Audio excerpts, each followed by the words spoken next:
You are listening to The Dish on Health IT, brought to you by Point of Care Partners, a leading health IT consultancy.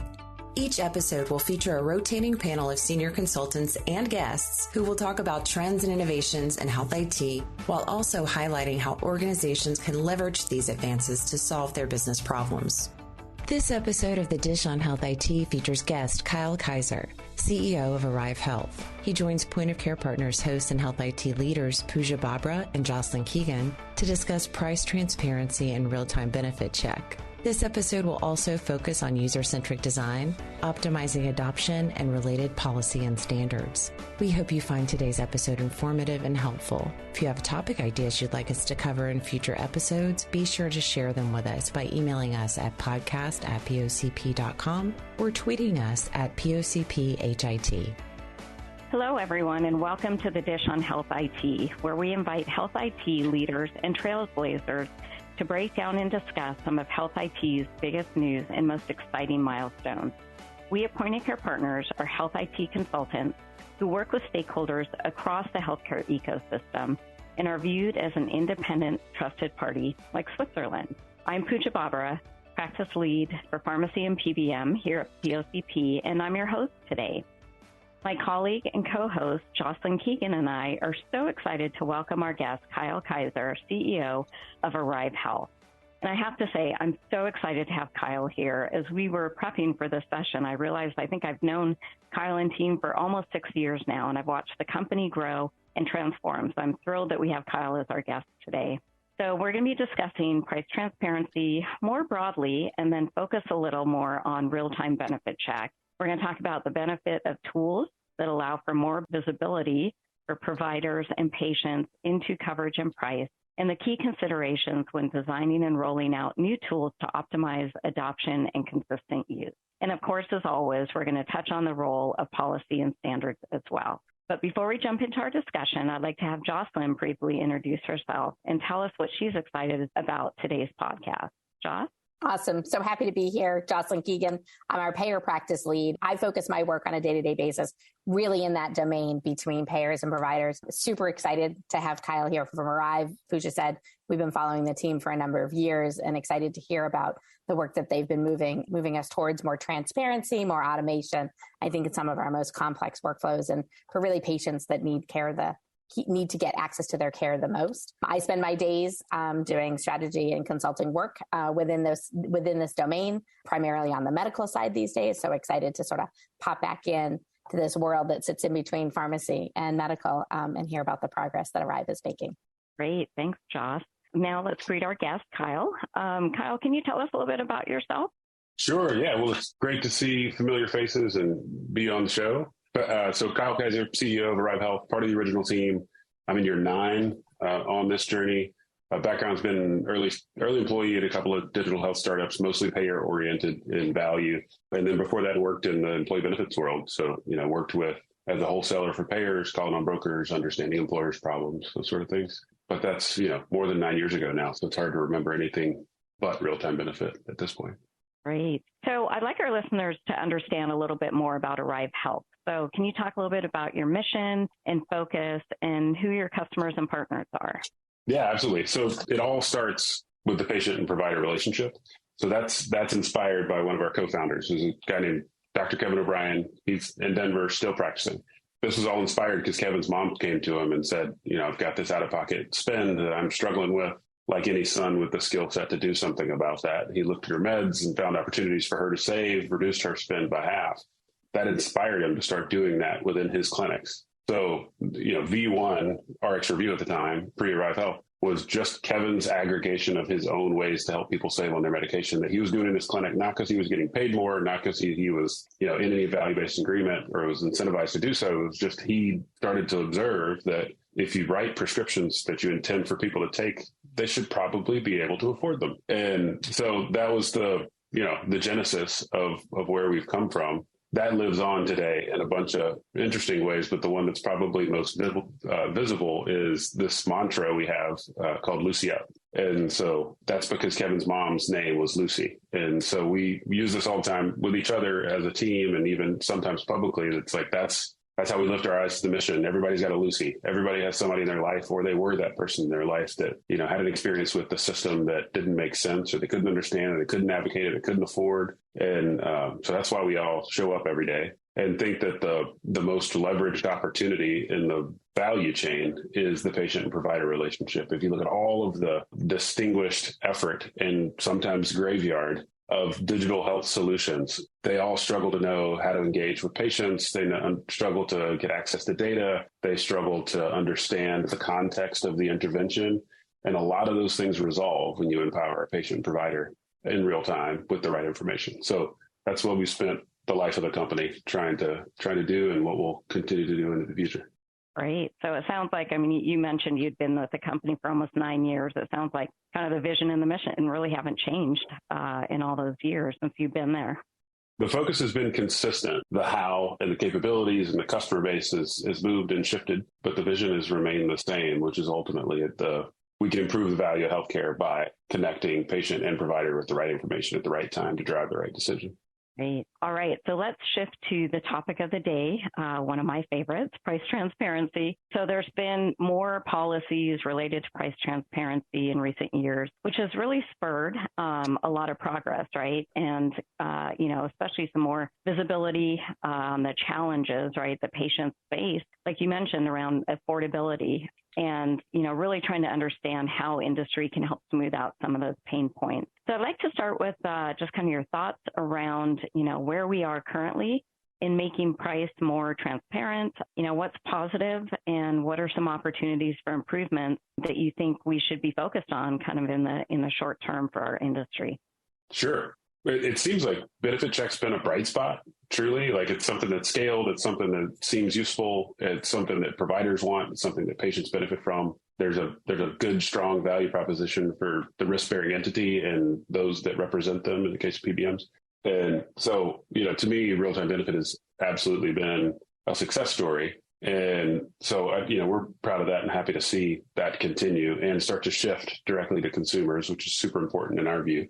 So that one feels like a win, truly. I think there's still a lot of work ahead on medical benefits. There's still a lot of complexity there in the make it work category. But I think there's a huge opportunity there, obviously. But benefit check seems like one of those that the timing was right, the capabilities were there, the willingness was there, and we've seen some scaled adoption as a result of it.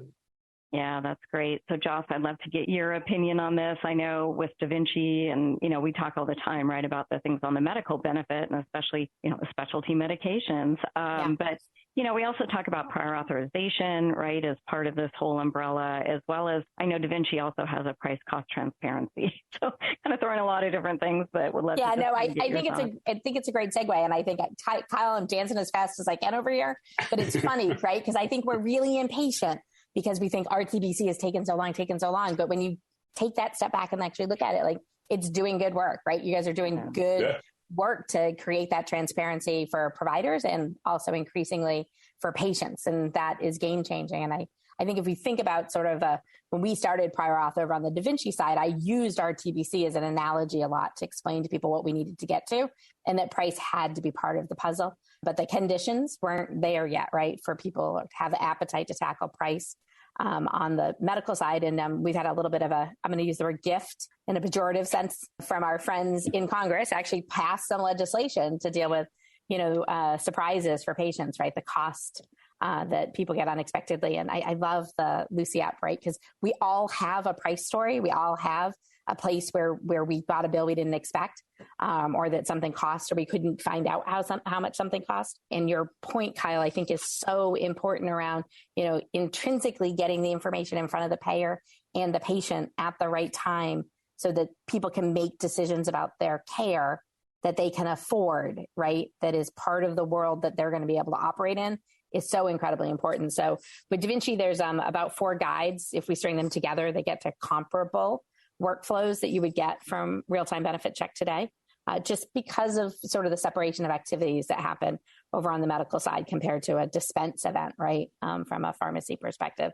And so we've got the work on patient cost transparency, which really at its very core is just saying to a patient ahead of a service, what is your cost going to be for this service? And then similar to what RTBC is doing and what the prior authorization transactions on the NCPDP front do, breaking down prior authorization on the medical side into 3 steps, which is, do I need to do a PA for this service that I'm trying to get for my patient, or this compound or infusion I'm trying to get for them?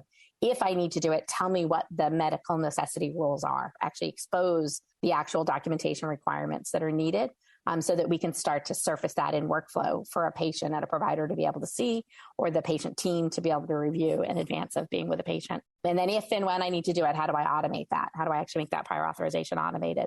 And we again, to the bright spots point, we're seeing, not for meds yet, but for some surgical med-surg stuff, we're seeing pilots out in the Northwest with Cambia and the Multicare team and MCG, where they're literally tripling the number, 3 to 4 times the number of prior auths they can get done by a team in an hour for things like weight loss surgery. And it's sort of dumb stupid, right? Like if you put the data in front of people, if you pull the data that in the EHR out, we can get to automation and we can get people to their care faster, right? So I'm actually really excited for people to pick up these guides and use them on the medical side as well to really prove out, how can we cut down the ridiculous wait times people have to their specialty meds today, right? By just picking up tools that are emerging and being able to use them. So Kyle.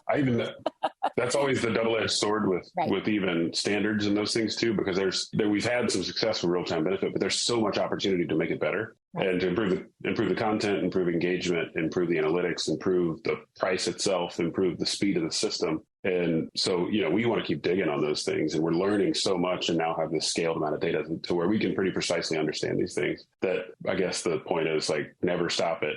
Never perform to the standard. The standard is an enabler to drive value for patients. Yeah. And as an industry, we sort of get caught in that, we did the thing that the government told us to do, so we're done. And the truth is, there's so much opportunity in real-time benefit that we've done beyond the sort of spec. And if you just work to the spec, then you miss specialty as an opportunity. You don't have the ability to do the data exchange between EMR and claim system in a way that actually targets the complex meds and not just the simple meds.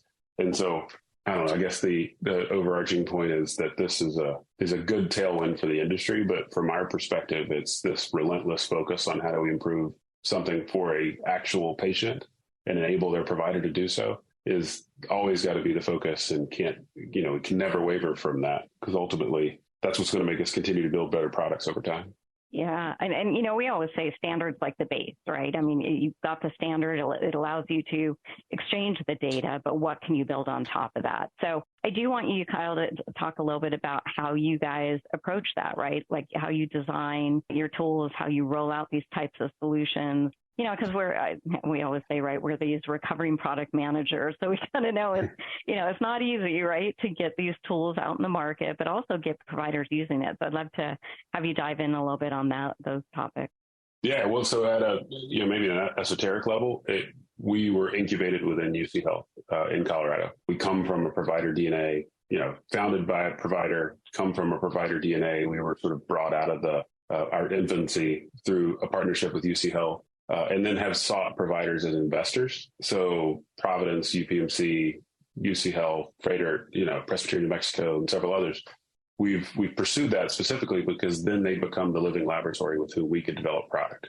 And it's so hard to do this in any other way if you're not shoulder to shoulder with those provider organizations trying to solve the problems inside of their EMR system or inside of their ordering system of whatever variety, and or their pharmacy management system, whatever it may be, for whichever use case. That's what's required, like having that level of access and that ability to collaboratively work with not just your users, but also with those who need to put hands on keyboard to enable you and the organizations, and understand the value that will motivate customer 2 through 10 and not just solving customer 1's problem. So at a high level, the most important thing we did was maybe really strategically aligned with health systems and provider organizations, because ultimately, if we're not solving those problems, doctors aren't going to use it or prescribers aren't going to use it.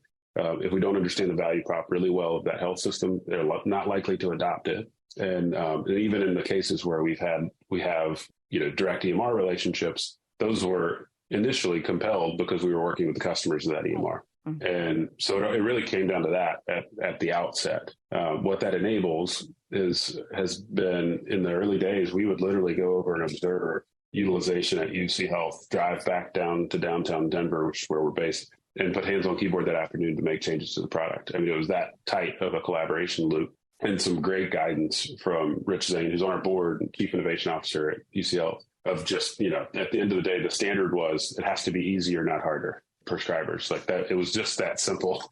And it's good coaching to either have those clear, definitive organizing principles that you got to solve for, because it's easier said than done.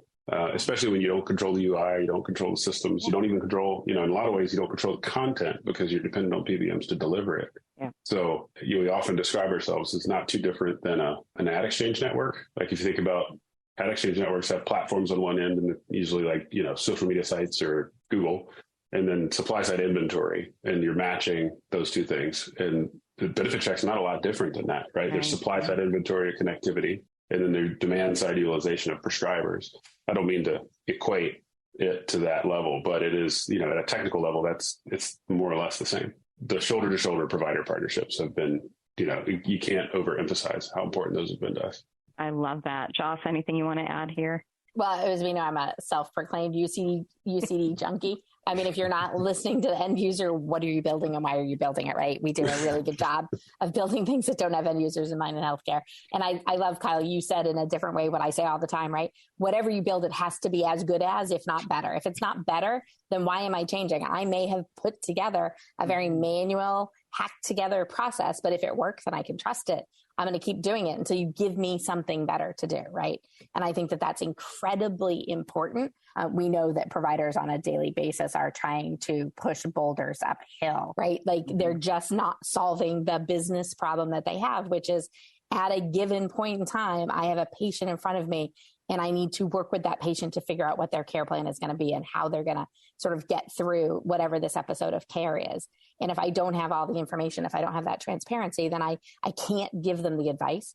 And increasingly, I'm seeing in conversations the inclusion of the patient to be able to share and contribute to that decision-making process. So that same equitable information being available for the patient as it is for the provider is critically important, right? For us to really, I think, get to the end game, which is people on therapies or solutions that are going to actually make them healthier, right? That's what we're all after. So I think that, keeping this, keeping the person that's putting the hands on the keyboard or even removing the need for a hand to touch a keyboard, doing full automation, should be what our goal is. And if we're not doing that, then I think we're doing something wrong. And it's, Kyle, it's great to hear sort of, I didn't know the history of you guys being founded from a provider standpoint. And what I know about you, that totally comes through. And it's obvious that you're really thinking about that. How are we solving the end user's problem, not lightening the load necessarily for other actors sort of in the workflow.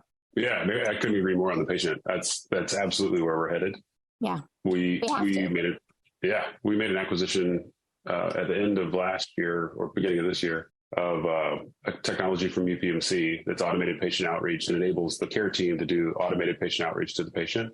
And our intent is to make that a natural extension of real-time benefit, because it's not just, it's to your point about it's got to be better, right? Like today, the way they're solving that problem of access inside of a health system is they're making 40 phone calls an hour and just trying to get people on the phone. So if we can start to enable some of that through sort of AI-driven two-way communication with the technology and then queue up only those patients that really need an encounter with a pharm tech or pharmacist, that's our goal. And ultimately that enables and empowers the patient with a care team member as an enabler and reduces the cost for a health system to operate that pharmacy, reduces the cost for them to, get the right patients on the right meds, and ultimately drives revenue and margin for them, which is required. Because if you can't do that for a health system customer, they can't prioritize it, right? Like at the end of the day, they can't work on it. So that's definitely where we're headed. I think this point about using the phone calls for the patients that actually need a phone call that you need an intervention for, and skipping or automating the things that don't require actual outreach to a patient. I mean, I think about sort of the madness that we live in, right? Of the back rooms of nurses, basically working on all this administrative burden as opposed to actually doing directed patient care, right? That's game changing. Yeah. Well, and it just ties into, adherence and all of that, right? Mm-hmm. Because there's certain people that you do have to reach with a phone call versus others that, will be fine without one. So great. Totally.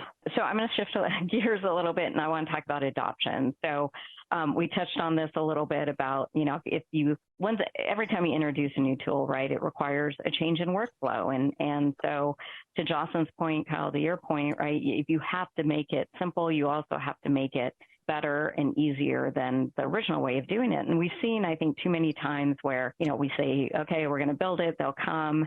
And then when they don't come, there's this perception, right, that the end user didn't need it or they didn't want that information. Whereas in reality, it either, added too much time to the workflow, or, it wasn't easier or simpler. So Kyle, can you talk a little bit about adoption and what you guys have seen and what you guys do to to help that adoption of the tools at all? For sure. So if you think about it as a funnel, mm-hmm. is the first thing that needs to happen for anything to be adopted is got to get to the top of the funnel. And so what's difficult about real-time benefit is the EMR and the claim system speak different languages as it relates to meds. And the only thing that comes through the funnel in any real consistent way are pills and capsules that are usually lower cost meds with known standard quantities and units of measure.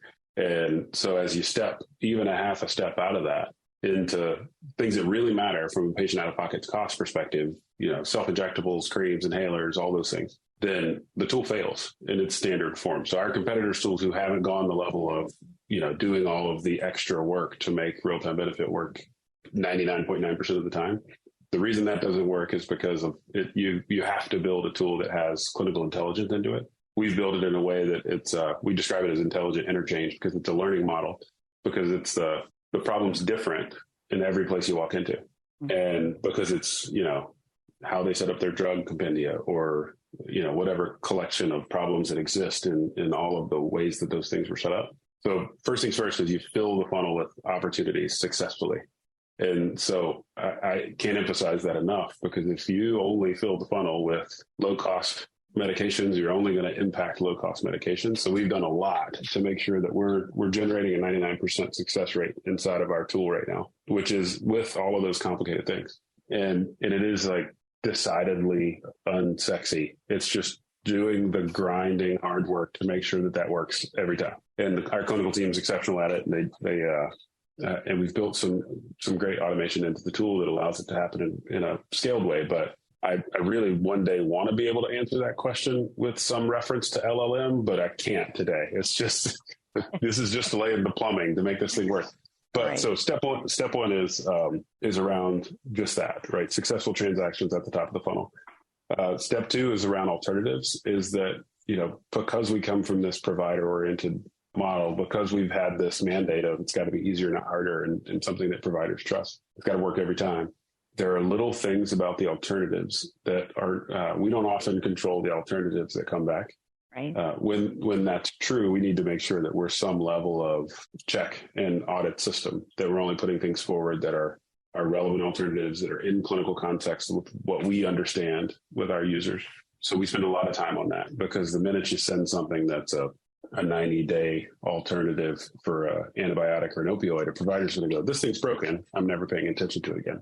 And so we spend a lot of time making sure that we're only putting things forward. And those are kind of the unintended consequences that you can't really get to until you turn it on and ask users and do it at scale. Because I think from a supply side perspective, you can understand why they build the tools these ways, right? Is that you build it based on the rules of the plan design. But inside of clinical context, it changes a little bit. So we pay a lot of attention to all those things. We spend a lot of effort, energy, and time making sure that we put forward things that are trustworthy, reliable, accurate. We had a great anecdote from an EMR partner of ours that we just recently went live with. I think it was actually the CEO of the company, was written a prescription inside that EMR, showed up at the pharmacy counter, and it was the exact same to the penny. And he was so excited about it that he sent an email to us and was like, "You're not going to believe what just happened." So that was awesome. And so the bar is so low. I know. I was like, yeah, there's no way. That's what we signed up to do, right? But you know what? That's actually really impressive, because I don't think I've ever heard that it was exact, right? So that yeah, it was a win for sure. But, yeah. And So anyway, to the adoption metrics. So we've seen, as high as 32% PA avoidance. That's in some of our more successful PA relationships. Right. And there's probably not a more controversial and hated thing in healthcare than prior auth. And so to the extent that we can help a third of those not happen, I think that's good work. And we've got customers that are seeing as high as $225 per patient savings. That's amazing. That's because we're targeting those higher cost meds. We're not just targeting those lower cost meds. That, in some cases translates into a planned savings of over $400. Or groceries for somebody for the month. Right, exactly. Right? Yeah, that is impressive. And I think at a population level, we've even seen about a 4% increase in adherence for STAR conditions. So diabetes, high cholesterol, hypertension, all those things are triple weighted stars. They really matter to Medicare plans. And we're seeing a 4% improvement in adherence overall in some cases, which are just massive success stories, right? Like if we can do that at a scaled level, that really does move the needle. Yeah, that's really impressive. All right, so I'm going to switch topics again.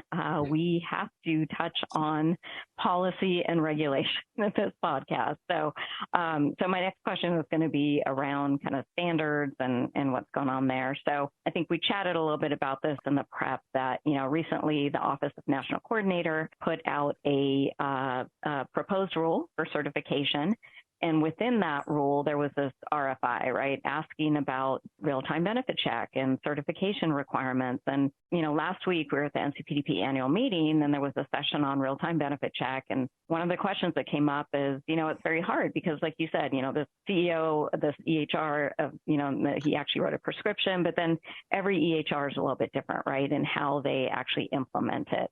So I'm just curious, one of the things that we have started to think about is, should there be some standardization, right, around how things are displayed? I mean, you guys do all the work of making sure alternatives are accurate, things like that. But any thoughts on response maybe to that RFI on certification of these tools and, maybe making it a little more consistent from EHR to EHR?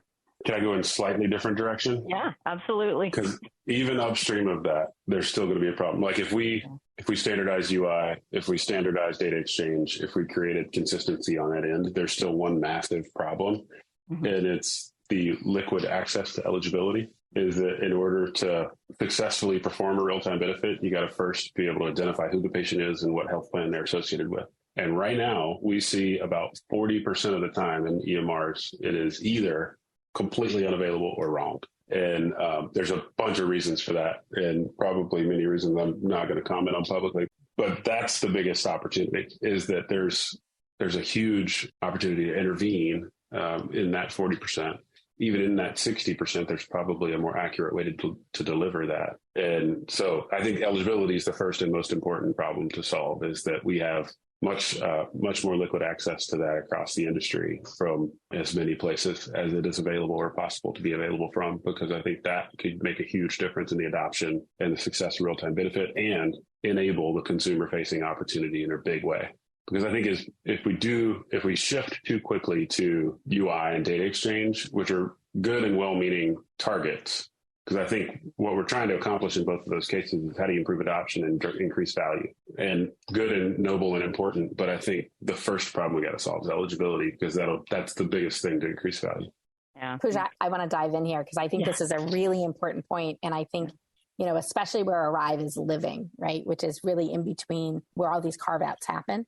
And I think that in recent, industry research that we've been doing, just the explosion, not just on medication, but across really the benefit package itself. And Kyle, with your background, I know you'll appreciate this, that the amount of carve out that is happening and the inability for our existing 270, 271 infrastructure at a level of granularity to really surface at that service level, that activity type, the level of granularity around ownership of who is managing and owning that benefit, I think is outstripped sort of the industry's ability to be able to deliver that. And I think there's a couple of important things, just sort of going back to the RFI pieces. I think really helping people get to the same level of understanding. We are in the sea, sort of solving these problems, right, ahead of everyone else. The nuance of all of that, right, that it's not whether something's on PBM or medical or maybe a specialty carve out. there's now 14 or 15 different places that those services, those benefits could be getting sort of, managed out of different organizations, different API endpoints. And I think reckoning with that, I think, is really important in understanding as we move into APIs and the ability to really have these different service layers, that we need sort of that maturity to be recognized, that data needs to be real and right. And I'm 100% agree with everything that Kyle said. I think this idea of, and you got to it with your point of like going above the standard, I think that ONC really understands this concept of standards of advancement. I think that we sort of like talked till we were blue in the face over the last couple of years around, set the floor, but don't tie people to the floor. Yeah. I think that we're shifting, and if we think about policy, from a place where the feds are telling us what to do or the states are telling us what to do, to industry driving and innovating like Arrive is and like others are. And so the regs and the policy become the floor getting pushed up. But it is a strategic advantage for these individual orgs that are picking vendors to, deliver on the value to their patients or to their member populations, to be doing more than just the minimum bar, just what policy or reg requires them to do. And I think that, that we're starting to see, I think, healthcare behave like other industries from that standpoint, but really understanding, the right data at the right time, and making those endpoints and the tools to serve those endpoints up more available for everyone, I think is going to be a critical part of where our counterparts on the federal side can really help enable us continuing to lift that floor up. The only other thing I would add in there is, when Kyle's talking about sort of the stats they're seeing around avoidance of PA, transparency is the key to success here, right? If I know what your plan pays for, then I'm going to pick something that is going to work for you. I'm not going to push into something if there's, equivalence, right? Basically from a content perspective. And so we're seeing in those early pilots that are coming out of the Northwest on the medical side, literally 70% of the events, activities not needing anything prior authorization. And then when they need to be automated, big chunks getting automated in real time because the clinical data is there in the record to be able to support it. And then a smaller portion actually review, requiring sort of that human review or manual review. And I think that like literally that ability for us to sort of get that, weed out, and be able to just call sort of just the complex cases that really require additional, human labor, I think is going to be our key to success. But it's, we've all looked at the pictures, right? It's a death of 1,000 paper cuts right now. And the more that we can sort of thin out that higher up, I think starting up where Kyle's talking about, which is just tell me who owns the benefit. And so I can get started in the right place is a huge first step. And the rest of the workflow normalization, I think, will come along with it. And I don't think you can actually find a more broadly applicable health equity issue than patient out-of-pocket. And so because of living in the benefits world for so long, and literally like this was my dad's vocation too. So like when I got in trouble in school, I came home and stuffed enrollment packets. So like living in the benefits world for my entire life, I've been hearing about the ascendance of high deductible health plans for my entire life. Yeah. And we're just now getting to the point where we're saying, you know what, we should probably help people understand what things cost if we're going to ask them to pay thousands of dollars. Yeah. And so from a political will perspective, which seems like it's probably pretty relevant to our friends that are regulating these things, you can't think of a more important thing to solve, right? Because e-prescribing 1.0 was really well suited when deductibles were in the hundreds, formularies were simple, copays were tens of dollars. Yeah. And we're in a world now where deductibles are almost comprehensively in the thousands, probably multiple thousands. Formularies are unbelievably complex and carved out in 19 different ways.